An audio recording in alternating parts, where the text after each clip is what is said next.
Hello everyone, I am Pooja Rawat and welcome to Adda 24/7 School. So in this video we will discuss about production function, short run and long run, and in further video we will discuss about all these topics. So सबसे पहले हम चर्चा करेंगे production के बारे में, यानी उत्पादन के बारे में कि प्रोडक्शन क्या होता है, प्रोडक्शन क्यों ज़रूरी है और प्रोडक्शन से हमें क्या क्या एडवांटेज हैं, ये सब हम देखेंगे.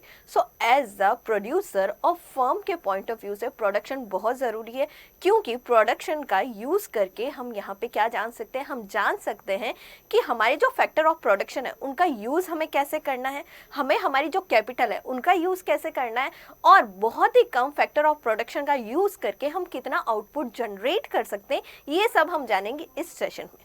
तो स्टार्ट करेंगे. तो सबसे पहले हम बात करते हैं प्रोडक्शन के बारे में. सो प्रोडक्शन क्या है? प्रोडक्शन ट्रांसफॉर्मेशन का एक प्रोसेस है. ट्रांसफॉर्मेशन किसमें? इनपुट और आउटपुट में. यानी कि अगर हमें किसी भी प्रोडक्ट को बनाना है तो उस प्रोडक्ट को बनाने के लिए हमें कौन कौन से इनपुट चाहिए और उन इनपुट को हम क्या करेंगे, यहाँ पे ट्रांसफर करेंगे किसमें? आउटपुट में. That is called production.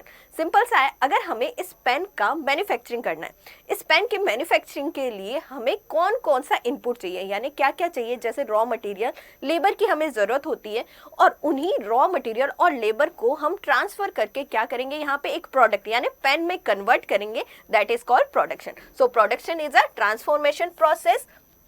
So production यहाँ पे क्या हो गया? एक ट्रांसफॉर्मेशन प्रोसेस हो गया जो क्या कर रहा है? इनपुट को कन्वर्ट कर रहा है आउटपुट में. सो input convert in a output. So that is called production. Production में क्या देखते हैं हम? अब प्रोडक्शन को कैरी आउट कौन करता है? सो सिंपल सी बात है, प्रोडक्शन को कौन कैरी आउट करेगा, कौन प्रोडक्ट बनाएगा? सो प्रोडक्शन बनाते हैं बच्चों प्रोड्यूसर और फर्म बनाती है. सो प्रोडक्शन को कौन कैरी आउट करता है? एक प्रोड्यूसर और फर्म यहाँ पे कैरी आउट करते हैं. इतने दिनों से जब हमने कंज्यूमर बिहेवियर में पढ़ा था तो हमने अपने आप को एज अ क्या मान के चल रहे थे? हम कंज्यूमर मान के चल रहे हैं. पर अगर हम प्रोडक्शन के पॉइंट ऑफ व्यू से पढ़ रहे हैं सो अपने आप को एज अ प्रोड्यूसर या फिर फर्म मान के चलते हैं, तो हम इसको बहुत अच्छे से समझ पाएंगे कि प्रोडक्शन और प्रोडक्शन प्रोसीजर क्या होता है. आगे हम इसमें समझेंगे कि प्रोडक्शन में क्या होता है. So production, a firm acquire different input like labour, machine, land, raw material etc, or they use it and they convert it into a output, a material or a product. So यहाँ पे क्या हो गया कि भाई एक firm क्या कर रही है, इनपुट, जो बहुत सारे इनपुट, कोई भी प्रोडक्ट बनाने के लिए जो इनपुट की ज़रूरत होती है, जैसे रॉ मटेरियल हो गया, लेबर हो गया, मशीनरी हो गया, इनका यूज़ करके क्या करती है, यहाँ पे एक प्रोडक्ट बनाती है, एक आउटपुट करती है. सो यहाँ पे क्या हो गया? Production. It use these input to produce output, that is called production. और आप यहाँ पे इसको अच्छे से देख पा रहे होंगे. आगे हम देखेंगे इसमें कि मान लो कि हमें एक कार का प्रोडक्शन करना है, तो कार हमारे लिए क्या हो गई? आउटपुट हो गई. कार हमारे लिए क्या हो गई? एक आउटपुट हो गया. अब कार तो हमारा प्रोडक्ट हो गया. अब कार को बनाने के लिए हमें क्या क्या चाहिए? अगर हमें कार के लिए आउटपुट हमारा कार है, सो हमारा इनपुट क्या क्या होना चाहिए? यहाँ पे हमारा इनपुट क्या क्या होना चाहिए? सो एक कार को बनाने के लिए हमें क्या क्या ज़रूरत होती है बच्चों? जैसे कि मैम हमें मेटेलिक जो भी रिक्वायरमेंट है उसकी ज़रूरत होती है, हमें टायर की ज़रूरत होती है, हमें कांच की ज़रूरत होती है, हमें प्लास्टिक की ज़रूरत होती है, और जो भी मशीनरीज या बैटरीज जो कार में लगती है वो सब हमें ज़रूरत होती है. सो हमारा इनपुट बहुत सारा हो गया. जैसे कि अगर हम बात करें, सो मैम हमारे लिए जैसे मटीरियल हो गया, रॉ मटीरियल, हम इसको रॉ मटीरियल कह देते हैं. रॉ मटीरियल हो गया, ठीक है. रॉ मटेरियल में जैसे जितने भी मेटेलिक है, प्लास्टिक है, इन सब की ज़रूरत होती है. हमें मैम मशीनरी की ज़रूरत होती है पहली. दूसरी, हमें मशीनरी की ज़रूरत होती है ताकि वो क्या कर सके, इन सबको असेंबल कर सके. हमें मशीनरी की ज़रूरत होती है. हमें लेबर की भी ज़रूरत होती है. बिना हम ह्यूमंस के कोई भी प्रोडक्ट नहीं बना सकते. सो हमें लेबर की ज़रूरत होती है. और हमें यहाँ पे ज़रूरत होती है मैम कैपिटल की, पैसे की ज़रूरत होती है। बिना पैसे से हम कोई भी रॉ मटेरियल को परचेज नहीं कर पाएंगे। सो हमें यहाँ पे कैपिटल और बहुत सारी छोटी और बड़ी चीज़ों की ज़रूरत होती है, और इनको यूज़ करके हम यहाँ पे क्या कर सकते हैं, इन सब का ट्रांसफॉर्मेशन करके, यानी इन सब का यूज़ करके हम क्या करते हैं, यहाँ पे एक कार का प्रोडक्शन करते हैं, दैट इज कॉल्ड प्रोडक्शन। सो आपने देखा किस तरह से एक कार को बनाने के लिए हमें कौन कौन से इनपुट की ज़रूरत होती है। ये सब इनपुट है, इनका यूज़ किया हमने, इनको ट्रांसफ़र किया और इनसे क्या बनाया हमने, आउटपुट, यानी एक कार का निर्माण कर दिया, एक मैन्युफैक्चर कर दी एक car, that is called production. और आई होप आपको भी अब प्रोडक्शन प्रोसेस जो है वो समझ में आ गया होगा। सो ये था हमारे प्रोडक्शन के बारे में। अब हम जान लेते हैं कॉस्ट ऑफ प्रोडक्शन के बारे में। कॉस्ट ऑफ प्रोडक्शन सिंपल सा है। कॉस्ट ऑफ प्रोडक्शन क्या बताता है कि अगर हमें कोई भी प्रोडक्ट बनाना है तो उस प्रोडक्ट को बनाने के लिए हमें कौन कौन सी कॉस्ट बियर करनी पड़ेगी। So that is called cost of production. और एक और चीज, अगर हम यहाँ पे प्रोडक्शन की बात करते हैं, सो प्रोडक्शन में सिर्फ हमें गुड्स को ही इंक्लूड नहीं करना है, हम सर्विसेज को भी इंक्लूड करेंगे। So production not only included goods but it is also included services. So हम यहाँ पे गुड्स प्लस सर्विसेज का भी इंक्लूड करेंगे, सर्विसेज को भी इंक्लूड करेंगे। प्रोडक्शन दोनों में होगा, गुड्स और सर्विसेज दोनों में ही होगा। अब कोई भी प्रोडक्ट हमें बनाना है, जैसे कि मुझे ये पेन बनाना है, इस पेन को बनाने के लिए मुझे कौन कौन सी कॉस्ट को बेयर करना पड़ा, दैट इज कॉल्ड, यहाँ पे क्या हो जाएगा, कॉस्ट ऑफ प्रोडक्शन। तो सिंपल सा है, कॉस्ट ऑफ प्रोडक्शन क्या कहता है, cost a company incurred from manufacturing a product or providing a services that generate revenue for the company, that is called cost of production। अब हमें एक simple सा गुड्स बनाने के लिए या सर्विस को प्रोड्यूस करने के लिए कौन कौन से फैक्टर ऑफ प्रोडक्शन चाहिए। सो सिंपल ही है कि हमें जनरली 4 तरह के फैक्टर ऑफ प्रोडक्शन चाहिए। अब इन 4 तरह के फैक्टर ऑफ प्रोडक्शन के लिए हम क्या करेंगे, इनका यूज करने के लिए हम इनके लिए क्या करते हैं, कॉस्ट बियर करते हैं, और ये क्या कहलाएगी, हमारी कॉस्ट ऑफ प्रोडक्शन कहलाएगी। तो सबसे पहले हम यहाँ पे जान लेते हैं एक बार हमें कौन कौन से फैक्टर ऑफ प्रोडक्शन की जरूरत होती है। सो अगर हम बात करें तो हमारे फैक्टर ऑफ प्रोडक्शन क्या होंगे, हमें लैंड की ज़रूरत होगी। कोई भी अगर हमें प्रोडक्ट बनाना है तो हमें उसके लिए लैंड की ज़रूरत होगी, उसके लिए हमें लेबर की ज़रूरत होगी, और उसके लिए कैपिटल की ज़रूरत होगी, और एंटरप्रेन्योर की ज़रूरत होगी। अब ये सब हमारे लिए क्या हो गए, फैक्टर ऑफ प्रोडक्शन हो गए, फैक्टर ऑफ प्रोडक्शन। ये सब हमारे फैक्टर ऑफ प्रोडक्शन हो गए कि अगर हमें प्रोडक्शन करना है तो हमें कौन कौन से यहाँ पे फैक्टरों की ज़रूरत है। अब इन फैक्टर्स के लिए हमें क्या करनी पड़ेगी, कॉस्ट बियर करनी पड़ेगी। यानी इन फैक्टर को अगर हम हायर करते हैं या यूज़ करते हैं तो हमें कुछ ना कुछ इनको देना पड़ेगा, तो वो क्या हो गई, कॉस्ट हो गई। तो ये हमारी कॉस्ट हो गई। अगर हम लैंड का यूज़ करते हैं तो हम बदले में उसको क्या देते हैं, रेंट देते हैं। अगर हम लेबर का यूज़ करते हैं तो बदले में क्या देते हैं, वेजेस देते हैं। अगर हम कैपिटल का यूज़ कर रहे हैं तो बदले में क्या देंगे, उसको इंटरेस्ट देंगे। और अगर हम एंटरप्रेन्योर का यूज़ कर रहे हैं तो बदले में उसको क्या मिलेगा, प्रॉफिट मिलेगा। तो ये क्या हो गई, कंपनी के लिए या किसी फर्म के लिए ये क्या हो गई, ये यहाँ पे कॉस्ट हो गई, जो कि एक कंपनी या फिर एक फर्म बियर करती है किसके लिए, प्रोडक्शन करने के लिए। तो ये क्या हो गया हमारा कॉस्ट ऑफ प्रोडक्शन। ये हमारा हो गया कॉस्ट ऑफ प्रोडक्शन। और आई होप आपको भी समझ में आया होगा कि फैक्टर ऑफ कॉस्ट क्या होते हैं और कॉस्ट ऑफ प्रोडक्शन क्या होता है, और ये हमने इसमें जान लिया। आगे बढ़ते हैं और बात करते हैं अब रेवेन्यू और प्रॉफिट के बारे में। सो सिंपल सा, अगर हम कोई भी प्रोडक्ट बना रहे हैं, प्रोडक्शन में हम क्या करते हैं कि अगर हमें कोई प्रोडक्ट बनाना है तो उसमें इनपुट डालेंगे, फिर उसको ट्रांसफर करके क्या करेंगे, आउटपुट बनाएंगे। यानी हम एक प्रोडक्ट बनाएंगे, आउटपुट हमारा कोई भी प्रोडक्ट या सर्विसेज हो सकता है। अब हम कोई भी प्रोडक्ट या सर्विसेज बनाते हैं, वो क्यों बनाते हैं, तो सिंपल सा है कि हम उसको मार्केट में सेल करेंगे। अब हम कोई भी प्रोडक्ट है उसको मार्केट में सेल करेंगे तो हमें क्या मिलेगा, मैम हमें इनकम आएगी। और वो इनकम ही क्या है हमारे लिए, वो इनकम ही हमारे लिए क्या हो गया, रेवेन्यू होगा। तो बच्चों, कोई भी फर्म या प्रोड्यूसर अगर कोई भी प्रोडक्ट बनाता है और उसको मार्केट में सेल करता है, तो जो इनकम फर्म या कंपनी के पास आती है, दैट इज कॉल्ड रेवेन्यू। तो रेवेन्यू क्या हो गया, once output has been produced, the firm sell it it in the market and earn our revenue. तो ये क्या हो गया, हमारे लिए रेवेन्यू हो गया। जैसे कि अगर हम इस पेन को बना रहे हैं और इस पेन को मार्केट में सेल कर देंगे, कितने में, 12 रुपए में अगर हम इसको सेल कर देंगे तो हमारे लिए 12 रुपए क्या हो गए, हमारे पास आए, इनकम है, तो ये हमारे लिए क्या हो गया, रेवेन्यू हो गया, दैट इज कॉल्ड रेवेन्यू। अब हम बात करते हैं प्रॉफिट के बारे में।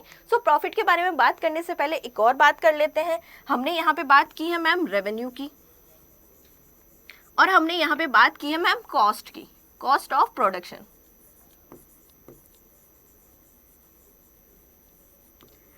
सबसे पहले बात करेंगे हम कॉस्ट ऑफ प्रोडक्शन की। तो कॉस्ट ऑफ प्रोडक्शन अभी अभी देखा था हमने, क्या होगा कि कोई भी अगर हमें प्रोडक्ट बनाए, जैसे कि अगर हमें ये पेन बनाना है तो इस पेन को बनाने के लिए हमारे जो फैक्टर ऑफ प्रोडक्शन है और जो हम कॉस्ट यहाँ पे बियर करेंगे वो क्या हो गई, हमारे लिए कॉस्ट ऑफ प्रोडक्शन हो गई। तो जैसे कि सिंपल सा, अगर मुझे ये पेन बनाना है तो इसकी कॉस्ट क्या हो गई, यहाँ पे मान लेते हैं 10 रुपए इसकी कॉस्ट हुई, ठीक है मैम, 10 रुपए इसकी कॉस्ट बियर करी है हमने इसको बनाने के लिए।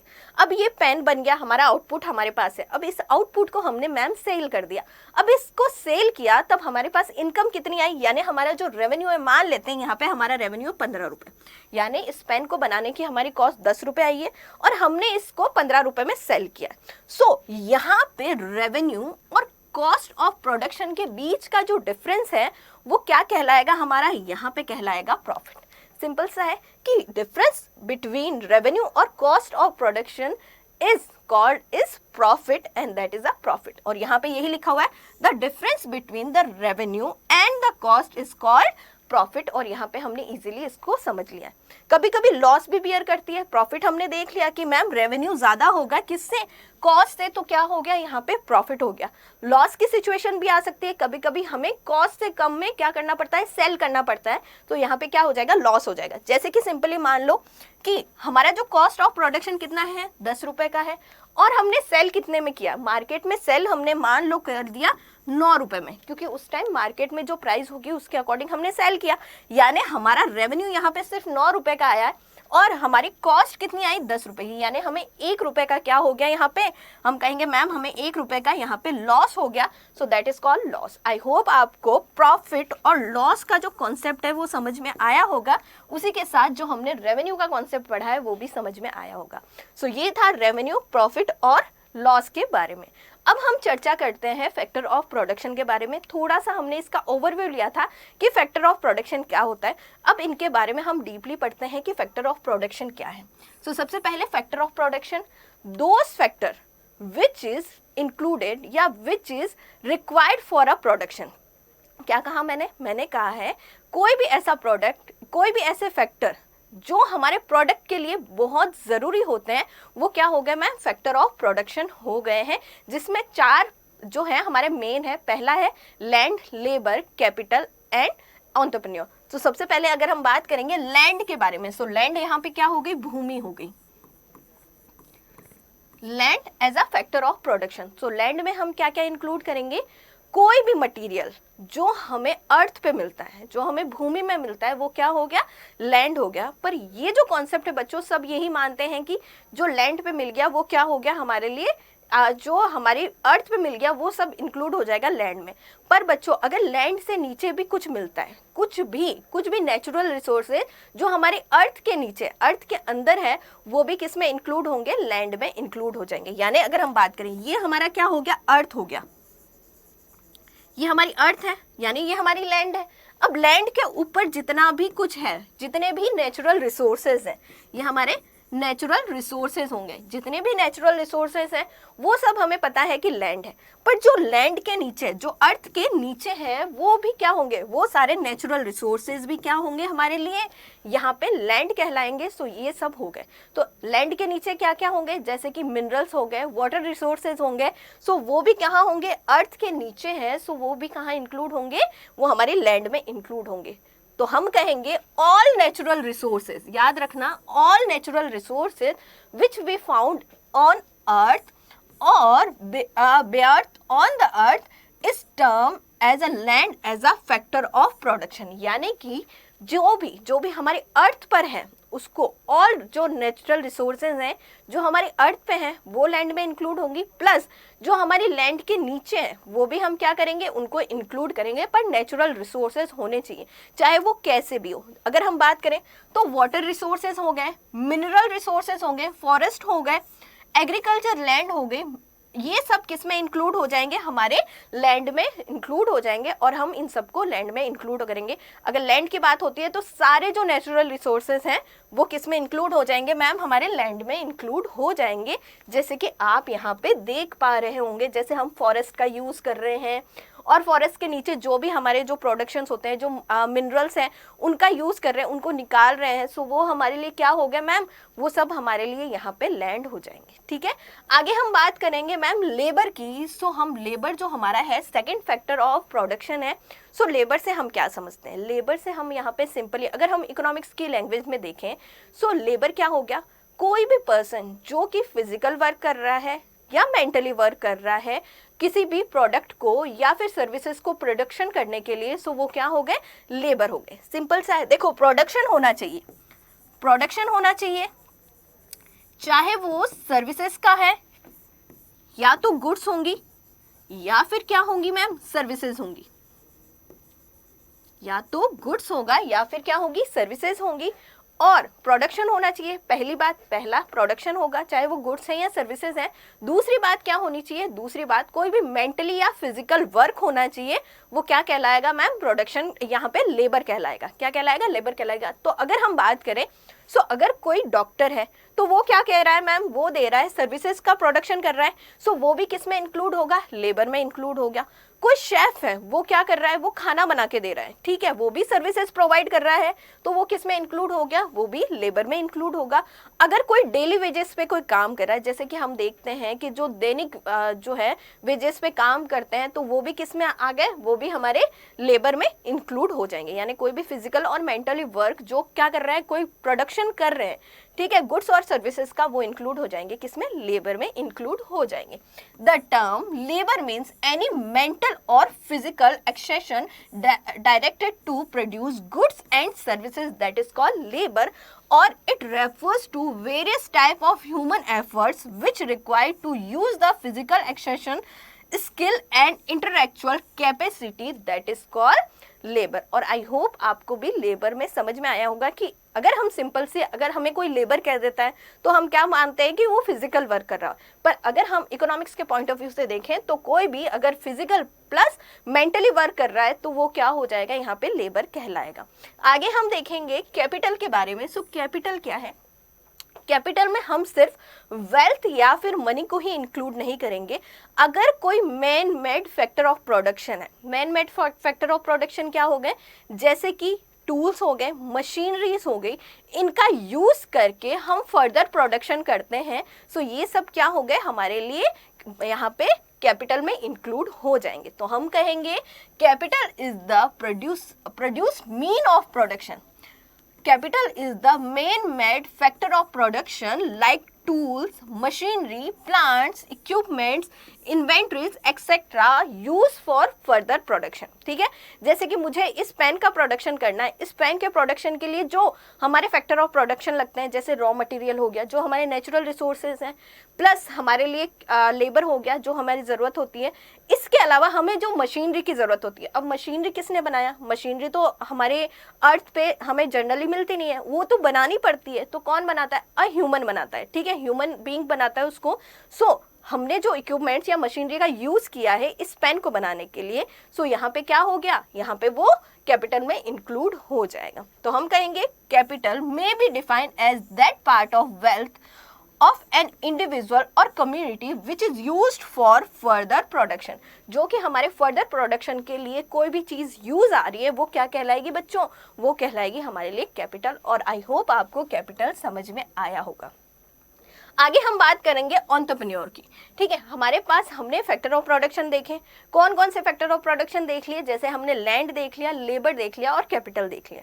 अब हमारे पास लैंड, लेबर और कैपिटल है, पर अगर हमारे पास एंटरप्रेन्योर नहीं हो, सो इन तीनों जो रिसोर्सेज हैं या तीनों फैक्टर ऑफ प्रोडक्शन है उनका कोई यूज नहीं होगा। यानी कि एक एंटरप्रेन्योर क्या करता है, जो हमारे फैक्टर ऑफ प्रोडक्शन है, जो कि हमारा लैंड, लेबर और कैपिटल है, उन सबको ऑर्गेनाइज करता है, उनको इस तरह से यूज करता है कि हमें ज्यादा से ज्यादा आउटपुट मिले।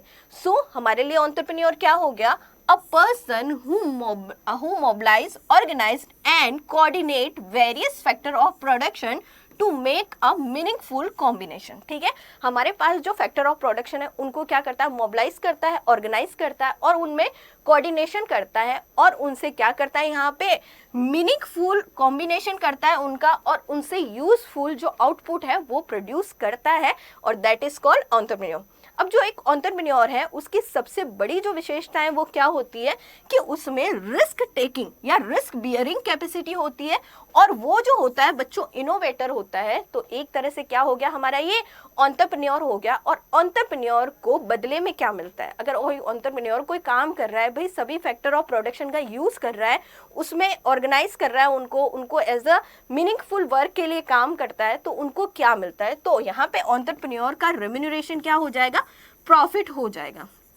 एंटरप्रेन्योर का रेम्यूनरेशन यहाँ पे प्रॉफिट हो गया। इसके अलावा अगर हम कैपिटल का यूज कर रहे हैं तो उसका यहाँ पे रेम्यूनरेशन क्या हो जाएगा? सो हमारा रेम्यूनरेशन यहाँ पे हो जाएगा इंटरेस्ट। अगर हम कैपिटल का यूज करते हैं तो हमें बदले में क्या देना पड़ता है? हमें इंटरेस्ट देना पड़ता है। उसी तरह से अगर हम लेबर का यूज कर रहे हैं तो हमें इसको बदले में क्या देना पड़ता है? हमें मैम वेजेस और सैलरीज देनी पड़ती है। वेजेस और सैलरीज यहाँ पे देनी पड़ती हैं। उसी अकॉर्डिंग अगर हम लैंड का यूज कर रहे हैं तो हमें लैंड के बदले में क्या देना पड़ता है? यहाँ पे रेम्यूनरेशन, हमें लैंड का रेम्यूनरेशन यहाँ पे रेंट पे करना पड़ता है। सो हमने यहाँ पे देख लिया बच्चों, क्या हमने फैक्टर ऑफ प्रोडक्शन में लैंड देख लिया, लेबर देख लिया, कैपिटल देख लिया और एंटरप्रेन्योर देख लिया और यहाँ पे हमने हमारे फैक्टर ऑफ प्रोडक्शन देख लिया। अब हम बात करते हैं प्रोडक्शन फंक्शन के बारे में। सो प्रोडक्शन फंक्शन क्या हो गया? प्रोडक्शन फंक्शन दिखाता है कि जो हमारा फैक्टर ऑफ प्रोडक्शन है, ठीक है, और जो हमारा आउटपुट है उनमें क्या रिलेशन है। So it is show a relationship, functional relationship between physical input and physical output.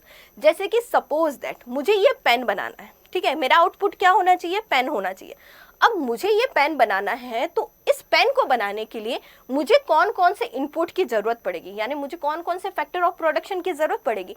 So factor of production और जो हमारा आउटपुट है उनके बीच का जो फंक्शनल रिलेशनशिप है वो बताता है हमारा कौन?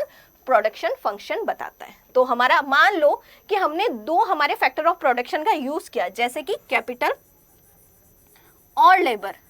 इस पेन को बनाने के लिए हमने कैपिटल और लेबर का यहाँ पे यूज किया, तो हमारा ये इनपुट हो गए, ये दोनों क्या हो गए? हमारे इनपुट हो गए। अब इन दोनों का यूज करके हम कितने पेन बना सकते हैं? हमारा आउटपुट क्या है मैम? पेन है। हमारा आउटपुट है मैम पेन। क्या हो गया? पेन हमारा आउटपुट है। अब इन दोनों का यूज करके, इन दोनों जो हमारे इनपुट है उनका यूज करके हम कितना आउटपुट कर सकते हैं, इन दोनों के बीच का जो रिलेशन है वो कौन बताता है? हमारा यहाँ पे प्रोडक्शन फंक्शन बताता है। आगे हम देखेंगे, for example two factors is labour and a capital, then the production attribute is a production function. ठीक है, यानी कि जो हमारा इनपुट है, जो हमारे प्रोडक्शन फंक्शन, हमारे फैक्टर ऑफ प्रोडक्शन है और जो हमारा आउटपुट है, इन दोनों के बीच का रिलेशन क्या हो गया? हमारा प्रोडक्शन फंक्शन हो गया। और हम इसको लिखते कैसे हैं? Q equal to function L and K, यानी L और K हमने यहाँ पे क्यों लिया? हमने माना है कि मैम हमारे पास क्या है? दो ही यहाँ पे फैक्टर ऑफ प्रोडक्शन है। लेबर L यानी क्या हो गया? हमारा लेबर हो गया, और K यानी क्या हो गया मैम? कैपिटल हो गया। और Q यानी क्या हो गया? Q यानी हो गया मैम आउटपुट। ठीक है, यानी हम लेबर और कैपिटल का यूज करके, F यानी यहाँ पे क्या हो गया? फंक्शन हो गया। ठीक है, लेबर और कैपिटल का यूज करके हम कितना आउटपुट जनरेट कर सकते हैं, इनके बीच का जो रिलेशन है क्या हो गया? हमारा प्रोडक्शन फंक्शन हो गया। और उसको हम कुछ इस तरह से शो करेंगे। आगे हम देखेंगे प्रोडक्शन फंक्शन में ही, अब production function is that manner tell us the exact relationship between input and output। अगर हम देखें तो प्रोडक्शन फंक्शन क्या करता है? एग्जैक्ट रिलेशनशिप बताता है किसके किसके बीच में? इनपुट और आउटपुट में। यानी कि अगर हम इतना इनपुट यूज करेंगे तो हमारा आउटपुट इतना होगा। ये किस में पता चलता है? हमें प्रोडक्शन फंक्शन में पता चलता है। आगे हम देखेंगे, it is the technological knowledge that determines the maximum level of output that can be produce using different combination of input. और प्रोडक्शन फंक्शन क्या कहता है कि हम मिनिमम लेवल ऑफ आउटपुट हम अपना जो मैक्सिमम लेवल ऑफ आउटपुट है उसको अचीव करने के लिए किस तरह से हम हमारे जो इनपुट है उनका यूज करें, और जिससे कि हम क्या कर सकते हैं, हमारा आउटपुट मैक्सिमम कर सकते हैं। और वो हमें पता किससे चलता है, हमें यहाँ पे प्रोडक्शन फंक्शन से पता चलता है। आगे हम देखेंगे कि टाइप ऑफ प्रोडक्शन फंक्शन के बारे में। तो हमारे पास दो टाइप ऑफ प्रोडक्शन फंक्शन है, पहला है शॉर्ट रन और दूसरा है लॉन्ग रन। शॉर्ट रन को हम यहाँ पे अल्पावधि भी कहते हैं और लॉन्ग रन को यहाँ पे दीर्घकालीन हमारा प्रोडक्शन फंक्शन कहेंगे। So short run production function और लॉन्ग रन प्रोडक्शन फंक्शन में क्या होता है, एक बार बात कर लेते हैं। So short run production function, short run यानी बहुत कम टाइम के लिए, अगर हम बहुत कम टाइम में प्रोडक्शन कर रहे हैं तो उस समय हमारा प्रोडक्शन फंक्शन कैसा होगा। अगर हम बात करें तो शॉर्ट रन में क्या होता है, कुछ जो हमारे प्रोडक्शन फैक्टर्स हैं, हमारे जो फैक्टर ऑफ प्रोडक्शन है, कुछ क्या होंगे यहाँ पे फिक्स्ड होंगे और कुछ क्या होंगे वेरिएबल होंगे। दो चीजें हैं। पहला अगर हम बात करें मैम हमारे क्या होगा, यहाँ पे जो हमारे फैक्टर ऑफ प्रोडक्शन है, हमारे फैक्टर ऑफ प्रोडक्शन है जो हमारे क्या थे, अगर हम बात करें तो हमारा लैंड, लेबर, कैपिटल और एंटरप्रेन्योर। तो हमारे जो फैक्टर ऑफ प्रोडक्शन है कुछ क्या होंगे यहाँ पे फिक्स्ड होंगे। फिक्स्ड होंगे मतलब एक बार जो डिसाइड हो गया वही होंगे, और कुछ क्या होंगे वेरिएबल होंगे। ये होता है शॉर्ट रन। तो हम किस में चेंजेस कर सकते हैं, हम सिर्फ वेरिएबल फैक्टर्स में ही चेंज कर सकते हैं, और जो फिक्स्ड होंगे उसमें कोई चेंजेस नहीं होंगे। हम चेंज किस में कर सकते हैं, सिर्फ वेरिएबल फैक्टर्स में ही चेंज कर सकते हैं। अब हम चेंज क्यों करेंगे, हम जब हमें प्रोडक्शन बढ़ाना है तो हम क्या करेंगे, वेरिएबल फैक्टर्स में चेंज करेंगे, और जब हमें हमारा प्रोडक्शन कम करना है तब भी हम किस में चेंज करेंगे, वेरिएबल फैक्टर्स में चेंज करेंगे, और that is called our factor of short term run of production. ठीक है, अब इसमें देखते हैं, in a short run only some of the input can be varied but not all.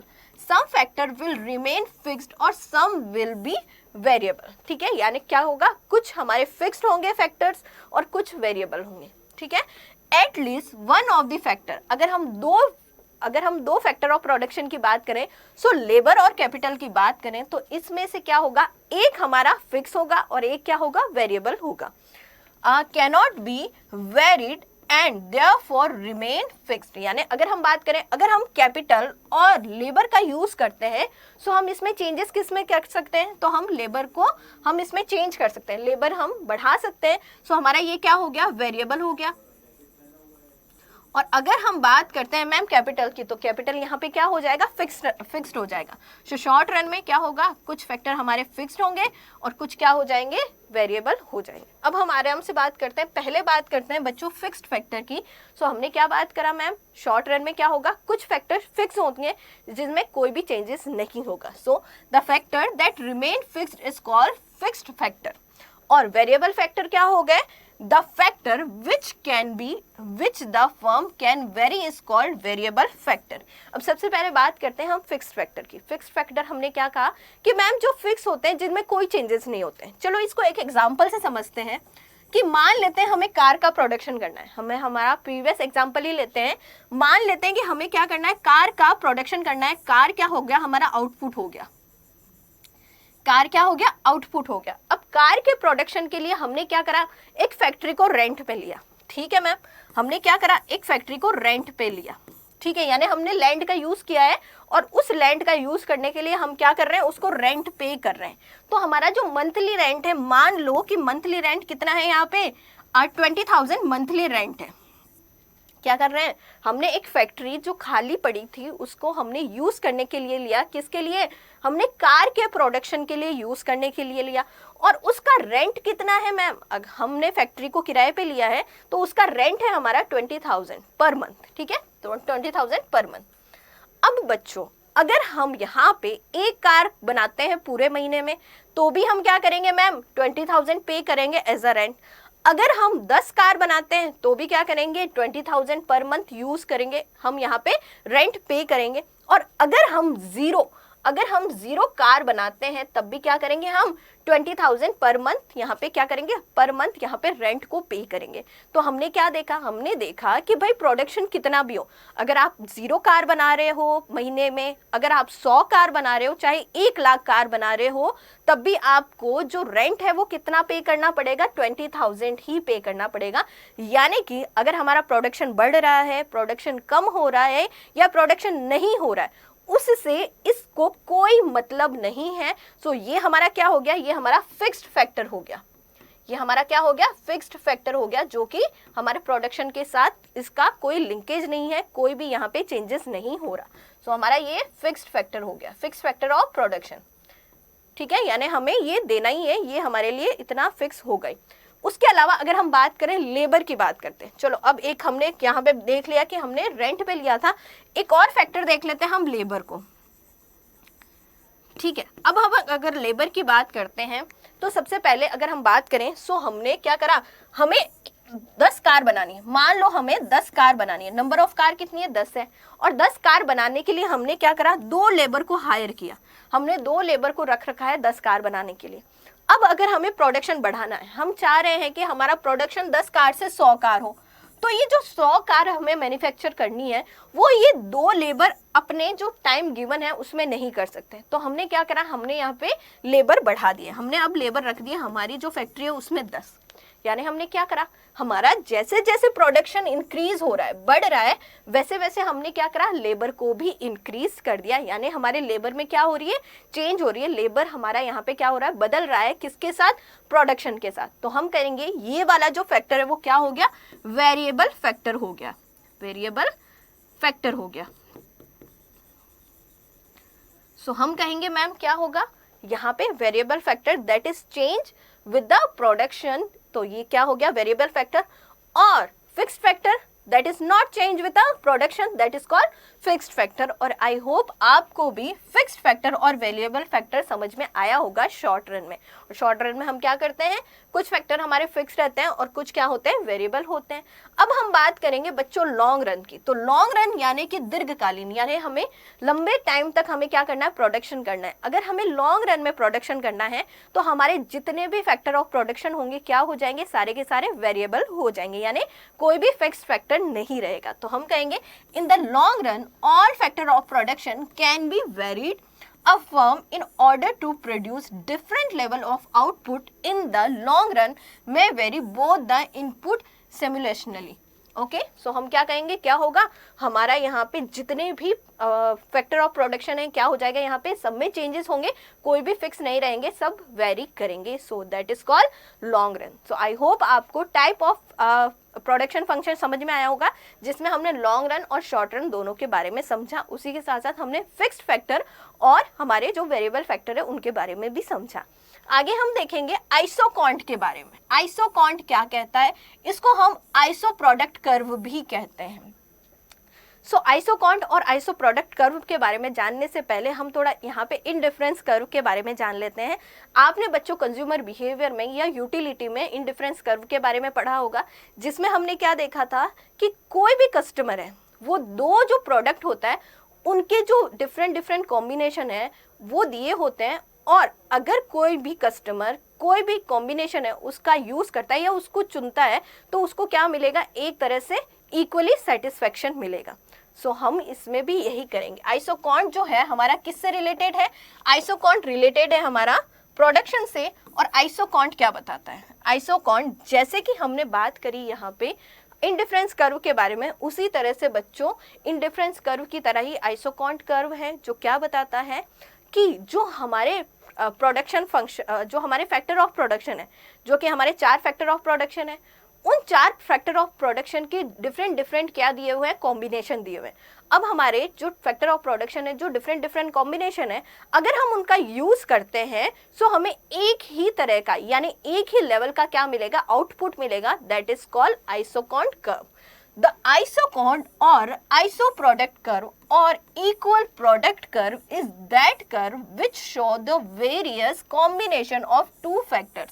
यहाँ पे मान के चल रहे हैं हमारे पास 2 फैक्टर है, लेबर और कैपिटल, यहाँ पे 2 फैक्टर्स हैं और यहाँ पे इन दोनों फैक्टर्स का हम कुछ इस तरह से कॉम्बिनेशन, डिफरेंट कॉम्बिनेशन करेंगे जिससे कि हमारा क्या मिलेगा, एक जैसा ही आउटपुट आएगा, दैट इज कॉल्ड आइसोकॉन्ट। और इनपुट से labour and capital given the same level of output, हमें कैसा मिलेगा, हमें सेम लेवल ऑफ आउटपुट यहाँ पे मिलेगा अगर हम डिफरेंट कॉम्बिनेशन के साथ क्या कर रहे हैं, हमारे फैक्टर ऑफ प्रोडक्शन का यूज कर रहे हैं। The concept of isoquant is explained through a production schedule. ठीक है, अब हम इसको कैसे समझते हैं, एक प्रोडक्शन शेड्यूल से समझते हैं। सो हमें यहाँ पे बच्चों प्रोडक्शन शेड्यूल दिया हुआ है जिससे हम क्या करेंगे, आइसोकॉन्ट को समझेंगे। सो हमारे पास फैक्टर कॉम्बिनेशन है डिफरेंट, हमारे पास क्या दिया हुआ है, 5 कॉम्बिनेशन दिए हुए हैं जिसको हमने ए बी सी डी और ई से यहाँ पे लिख दिया। अब हमारे पास पहला फैक्टर कौन सा है, पहला है हमारे पास कैपिटल और दूसरा हमारे पास क्या है, लेबर। दो हमारे पास फैक्टर है, पहला है कैपिटल, दूसरा है लेबर। अब हमें इन दोनों को क्या करना है, डिफरेंट कॉम्बिनेशन है देखना है और उसी के साथ हम आउटपुट भी देखेंगे और उसके बाद में हम चर्चा करेंगे MRTS पे, यानी marginal rate of technical substitutions पे। तो सबसे पहले अगर हम बात करें फैक्टर ऑफ कॉम्बिनेशन में, पहला कॉम्बिनेशन यानी फर्स्ट जो ए कॉम्बिनेशन है वो क्या बता रहा है, वो बता रहा है कि हम क्या करेंगे, यहाँ पे हम कैपिटल की 15 यूनिट प्लस हम लेबर की 1 यूनिट का यूज करते हैं तो हमें यहाँ पे कितना आउटपुट मिलता है, हमें यहाँ पे 100 यूनिट्स का आउटपुट मिलता है।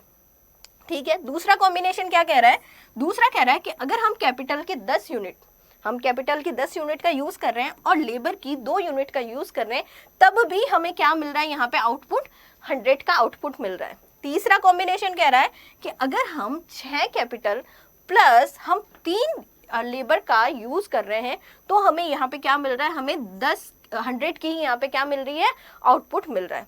उसी तरह से अगर हम डी कॉम्बिनेशन की तरफ चलें तो डी कॉम्बिनेशन कह रहा है कि हमें 3 कैपिटल यूनिट्स का यूज करना है प्लस अगर हम 4 लेबर का यूज करते हैं तब भी हमें क्या मिलेगा, 100 यूनिट का आउटपुट मिलेगा।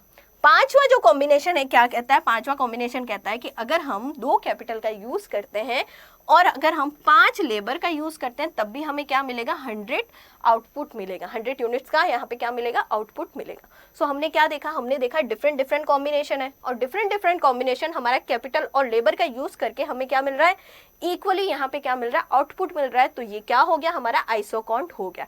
अब हम बात करते हैं बच्चों MRTS पे, MRTS of labour and capital. MRTS यानी marginal rate of technical substitution, किसका, लेबर और कैपिटल का।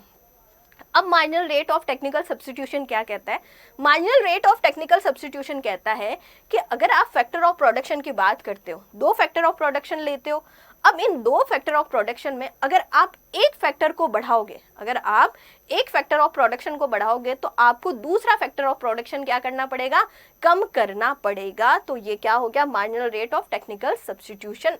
जैसे अगर बात करते हैं कि पहला हमारा जो था, हम 1 लेबर का यूज कर रहे थे और हम क्या कर रहे थे, यहाँ पे 15 कैपिटल का यूज कर रहे थे। ठीक है, अब हमने सोचा कि चलो लेबर को बढ़ाया जाए, 1 से 2 किया जाए, तो हमने उसके अपोजिट क्या करा, यहाँ पे कैपिटल में क्या करा, यहाँ पे कम कर दिया। हमने कैपिटल की 5 यूनिट्स को कम कर दिया 1 लेबर कैपिटल को बढ़ाने के लिए। उसी तरह हमने सोचा कि चलो एक और लेबर को बढ़ाते हैं, हम 2 से इसको 3 करते हैं, तो उसके अपोजिट हमने क्या करा, हमने कैपिटल को और कम कर दिया, हमने और यहाँ पे क्या कर दी, उसमें कमी कर दी।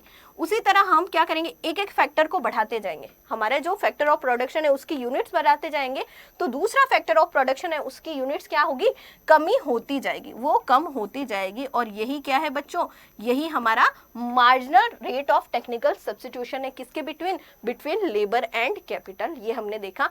और इनमें भी अगर हम एक फैक्टर ऑफ प्रोडक्शन बढ़ा रहे हैं तो यहाँ पे जो फैक्टर ऑफ प्रोडक्शन बढ़ रहा है और यहाँ पे जो कमी हो रही है, इस कमी में भी क्या होगा, धीरे धीरे ये भी कम होने लगेगा। जैसे कि अगर हम बात करें तो पहले हमने कितना यहाँ पे कमी करी, हमने 5 यूनिट्स की कमी करी, फिर हमने 4 यूनिट्स की कमी करी, देन हमने 3 यूनिट्स की कमी करी और फिर हमने 1 यूनिट की कमी करी। यानी ये जो कमी हो रही है उसमें भी क्या होगा, धीरे धीरे ये भी क्या होगी, इसमें भी कमी होने लग जाएगी। तो ये क्या हो गया, हमारा marginal rate of technical substitution हो गया। और जो डिफरेंट कॉम्बिनेशन है बिटवीन कैपिटल और लेबर से जिससे कि हमें सेम आउटपुट मिल रहा है, ये क्या हो गया, हमारा आइसोकॉन्ट हो गया। आई होप आपको भी समझ में आ गया होगा।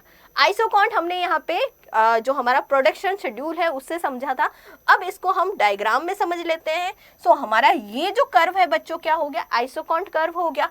अब इस आइसोकॉन्ट कर्व में हम क्या देख रहे हैं, लेबर और कैपिटल के कॉम्बिनेशन देख रहे हैं डिफरेंट। जैसे हमारा OX पे क्या हो गया, लेबर हो गया, और OY पे हमारा क्या हो गया, कैपिटल हो गया। और यहाँ पे लेबर L1 L2 ये हमारे लेबर को बता रहा है, K1 K2 क्या बता रहा है, कैपिटल को बता रहा है। और इन दोनों के कॉम्बिनेशन पे क्या बन गया, यहाँ पे हमारा आइसोकॉन्ट कर्व बन गया। अब इसमें आप देख रहे होगे ये हमारा क्या हो गया, आइसोकॉन्ट कर्व हो गया।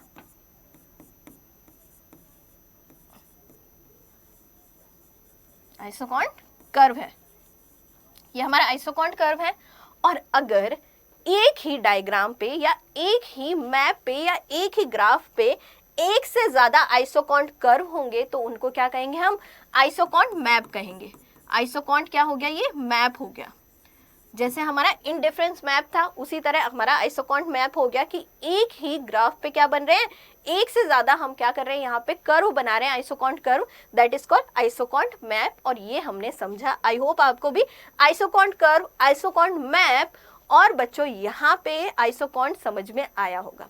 अब हम एक बार बात कर लेते हैं marginal rate of technical substitution के बारे में, जो कि हमने देख लिया कि क्या होगा जो डिफरेंट कॉम्बिनेशन यूज कर रहे हैं, किसका, हम यहाँ पे लेबर और कैपिटल का, जिससे कि हमें एक इक्वली यहाँ पे आउटपुट मिल रहा है। सो यहाँ पे एक फैक्टर को बढ़ाने के लिए हमें दूसरे फैक्टर को कम करना पड़ेगा, वही क्या हो गया, marginal rate of technical substitution हो गया। So marginal rate of substitution between two factors, say capital and a labor, may be defined as the number of units of capital which can be replaced by one unit of labor while the output remain the unchanged। ठीक है, और अब इसको कैसे हम check करेंगे, हमारा जो फॉर्मूला है MRTS LK equal to minus delta K बटे डेल्टा L, और डेल्टा K क्या हो गया, हमारा कैपिटल में change in capital, change in capital,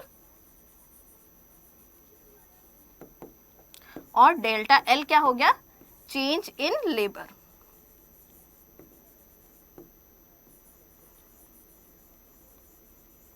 और ये हमने जान लिया बच्चों किसके बारे में, marginal rate of technical substitutions के बारे में। आज के सेशन में हमने क्या क्या देख लिया, हमने प्रोडक्शन के बारे में जान लिया, फैक्टर ऑफ प्रोडक्शन देख लिया, प्रोडक्शन फंक्शन देख लिया, और हमने यहाँ पे आइसोकॉन्ट कर्व और marginal rate of technical substitution के बारे में जान लिया। और आई होप आपको भी समझ में आ गया होगा। अब इस सेशन से रिलेटेड एक दो क्वेश्चंस कर लेते हैं जो कि आपके अंडरस्टैंडिंग के लिए भी अच्छे होंगे। आगे हम बात करेंगे। सो यहाँ पे चर्चा हमने कर ली कि कौन कौन से हमारे यहाँ पे जो हमारे टॉपिक्स थे वो हमने देख लिए हैं। आई होप आपको भी समझ में आया होगा। धन्यवाद।